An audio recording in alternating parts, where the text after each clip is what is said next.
So let's go now to another part in Texas, in Lubbock, from where students at Texas Tech University filed these stories. In this year's edition of the Global News Relay, How COVID Changed Us, coming up we take a look at the ways the pandemic has affected our community, including how many people are still finding ways to cope in a world much different than it was a year ago. Businesses around the United States first struggled and then found a way to survive in a world without in-person interaction. But some places were hit harder than others. Find out how some local eateries adapted while others disappeared. And there's few things that have changed more in our day-to-day lives than how we communicate with each other. But will those changes in interaction help us or harm us as we slowly return to normalcy? Students and an expert weigh in with their thoughts on the present and the future of communication in our new world.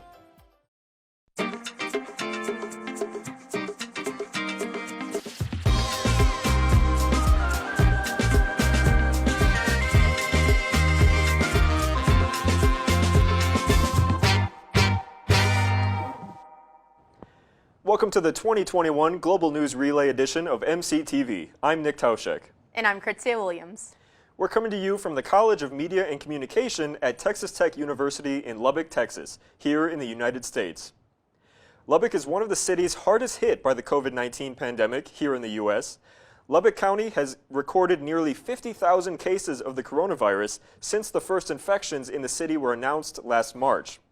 Lubbock ranks among the top 10 cities in America for most cases of COVID-19 per capita, and the city has also reported more than 700 deaths, which is a lot for a population of only 300,000 people. But since the beginning of the year, we've seen a positive change here in the city, as the number of new cases per day has dropped by more than 90% since January 1st. The number of deaths has also decreased, and our hospitals have returned to near normal capacities after running out of beds multiple times in the winter. And the biggest reason for that change has been the introduction of the COVID-19 vaccine. Lubbock residents first began having access to the vaccine in January, and since then, close to 25% of the population has been fully vaccinated. That puts Lubbock ahead of the national vaccination rate, with just over 20% of Americans being reported as fully vaccinated. Even though the pandemic situation has improved dramatically here in West Texas, COVID-19 is still having an effect on Lubbock residents. The virus has taken a toll on many people in many different ways. College students' mental health in particular has become a major talking point in light of the pandemic. Resources like the Texas Tech Student Wellness Center have been doing all they can to help. Dr. Richard Lennox is the director of the Texas Tech Student Counseling Center. He said he and his staff have seen a shift in student mental health due to the changes in student social interaction and the unknown of the COVID-19 pandemic. The main issue that we have noticed, and I'm hearing from my staff, is the social isolation that is having an impact on the students, and it's happening in a couple of different ways. Students that might have had some previous mental health issues, it seems like the isolation, the social isolation, not being able to be around their friends as much. For those students, it has been exacerbating their symptoms. A lot of students that come into the counseling center are dealing with anxiety or depression. Those are the two main issues that bring students into the counseling center. And then we also see some students coming in that maybe did not have any previous history of mental health issues. The uncertainty is another big issue that is causing issues for people. Just not knowing what is going to be happening in the future. When are things going to return to normal? For some people, that has increased anxiety. Daphne De La Fuente, the student assistant and peer educator president at the Risk Intervention and Safety Education Office, said she has noticed how college students' mental health has become more noticeable and encourages students to speak up when they are in need. I think being honest about what you're feeling at all times. I think we have a really big tendency, even if it isn't like super major, any sort of like feeling that you maybe aren't really like sitting well with or are uncomfortable with, like it's okay to say that you're not feeling good. You shouldn't really like, lie to any of your friends or your family or people close to you and saying like, oh, I'm okay, like I've got this. It's always important to be honest about your feelings to the people who can help you. because that's the one way that help is going to get to you and the resources get to you is by speaking up about where you're at and how you're feeling. Alongside De La Fuente, Lennox said he urges students to seek the help that they need and do what they can to keep their stress as low as possible. This is true for all mental health issues. It's really about keeping stress down low enough so it doesn't back up into becoming a mental health issue. So keeping stress low, making sure you're practicing your self-care strategies every day. We always think, I'll take care of my self-care later. I'll do it tomorrow when I have time. And that is not a great strategy for self-care. It really is better to carve out time on a daily basis, even if you don't feel overwhelmed. And if you can keep your stress low enough by engaging in some of those proactive self-care strategies, then you never have to get overwhelmed during your busy week. Mental health is a concern, especially when it comes to students and the busy lives they live. With the world ever changing due to the pandemic, times can be hard. If you ever feel like you need help or you're feeling down mentally or emotionally, Dr. Lennox recommends finding a resource like the Counseling Center for Assistance. One source of stress that has affected students and many people around the world has been changes in how people interact and learn new skills. During COVID-19, learning has changed tremendously, with many forms of instruction transitioning to virtual options. With those changes, many college students are concerned about getting the right education they need to succeed in their careers. Toni Krebs, Assistant Director of Employer Relations at Texas Tech, says she interacts with students who feel like they aren't getting the same quality of education as in years past. Seems a little like artificial intelligence to some people. Okay, so you're not there, you're not able to, facial expressions can be a little bit lost in there. Congruence between a facial expression and what is said, so body language and what is said can be, the timing can be off because there's sometimes a delay. So I think maybe that might be part of why they feel it's almost like a false created type of atmosphere. Even with the differences in communication, Krebs says it's still possible for students to get a good education that can help them in their future careers. Throughout the COVID-19 pandemic, many businesses have been hit hard by lockdowns and restrictions that keep people from being able to spend money in person. But as cities around the United States began to open up, owners began to discover new options to offer goods and services to their local communities. And here in Texas, with businesses now being able to open to pre-COVID capacity, MCTV's Anakin Rayos decided to stop by and see how one group of business owners found a way to survive. It's no secret that everyone around the globe has had a dramatic change in life and work style thanks to COVID-19. And some of the ones who went through the most drastic changes are none other than local restaurants, especially here in Lubbock, like J&B's Coffee, Spanky's, and Flip's Tavern, to name a few. Some changes these restaurants made to combat COVID-19 range from including new cleaning routines to reduce number of guests within the restaurant to even staff cutbacks as well. We have changes every single week, from putting hand sanitizer absolutely everywhere in the store to buying antiviral spray to limiting capacity, and then everything got shut down. So our lobby was closed, everyone wore masks, and we operated curbside for a long time. We had a crew of like 18 front of house people and about 12 in the back of house, and during that time it was we went down to maybe 5 or 6 front of house, and about the same for the back of house. When it first started, we were one of the first places to start enforcing CDC guidelines, masking, social distancing. We dropped down to 50% like immediately, just to stay as safe as possible and keep our staff as safe as possible. Even with all these substantial changes affecting restaurants, they always made it their goal to make sure customers were taken care of safely. We just wanted to make sure our customers could be served in whichever way they could. So we've always, until recently, had completely limited capacity in the lobby. We did curbside for anyone that requested it, especially if you were elderly or immunocompromised.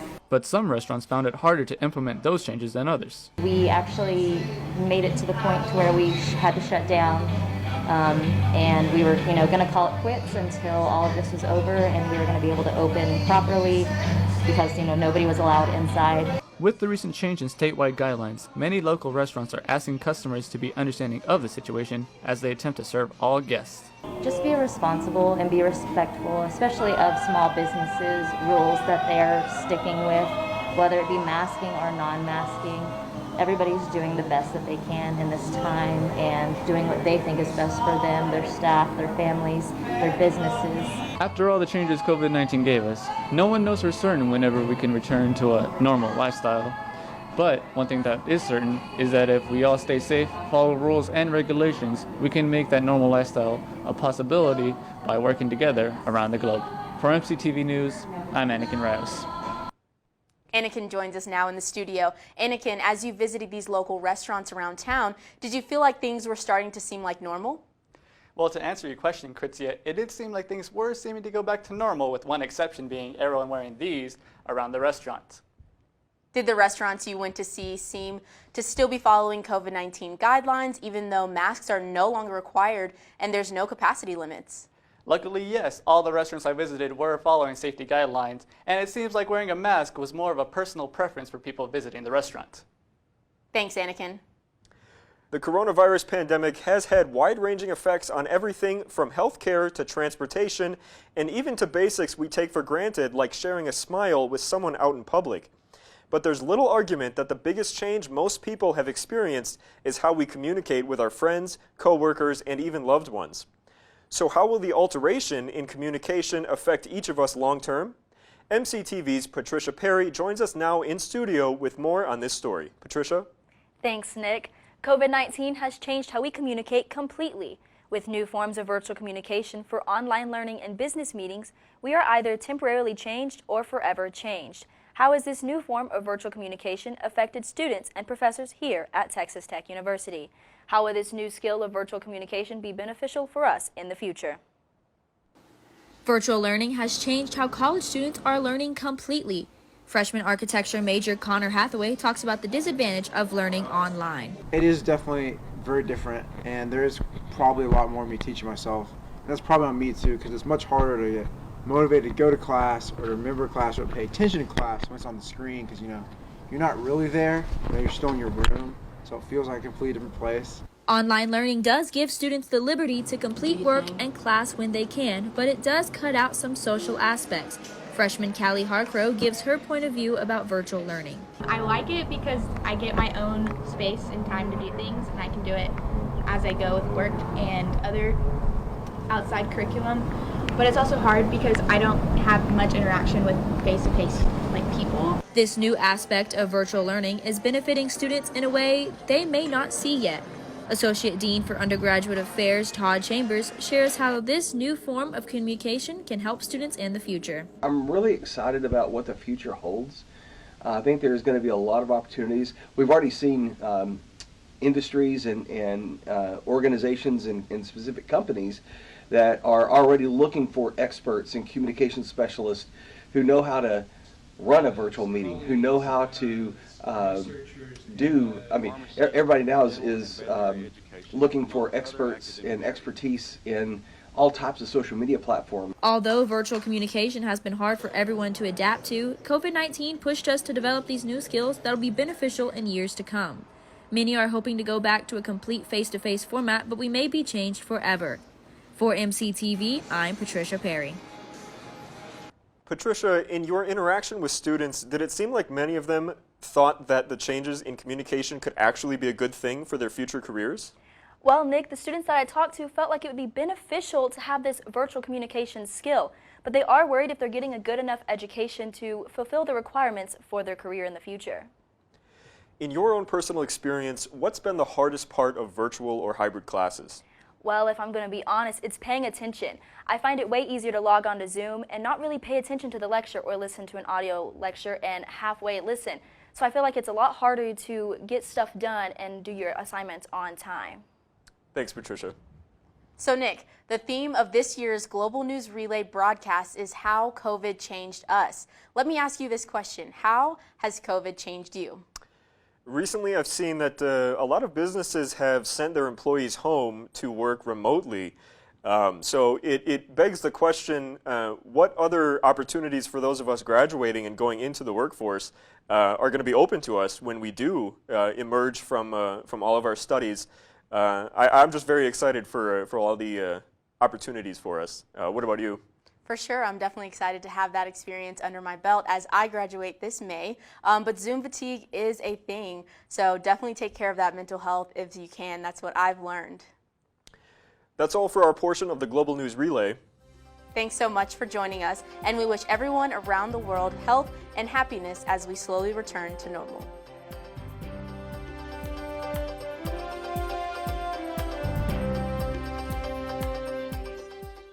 We now join Krizia Williams and Patricia Perry at Texas Technology. Patricia, this mental health issue with students seems like a pretty common problem with college students all over the world. It's great to see the students in Texas Tech have all the access to outdoor space. I want to know, does the university have social distancing rules in classrooms, for example, and how are they enforced? They actually do have social distancing classrooms. In a large lecture hall, they make you skip 2 seats to make sure everyone's distanced properly.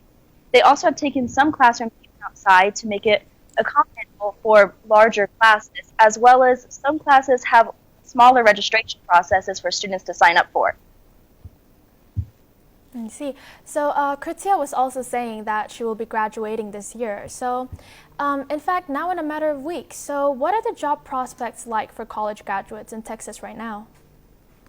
So with the with the job process being so hard right now, I'm going into grad school instead of straight to the field right out of undergraduate. But a lot of my friends are actually looking for jobs, and they're in the market for a job, and they're just saying that it's very timid, and you need to be patient and persistent with communicating with whatever company.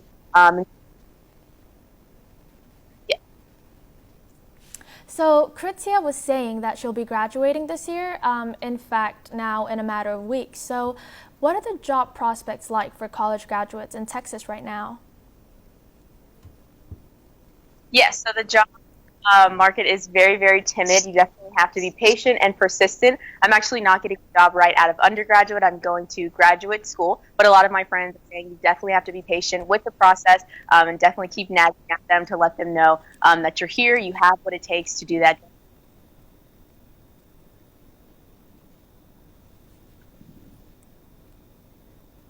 All right, thank you so much, Krizia and Patricia, for speaking with us. Thank you. Thank you.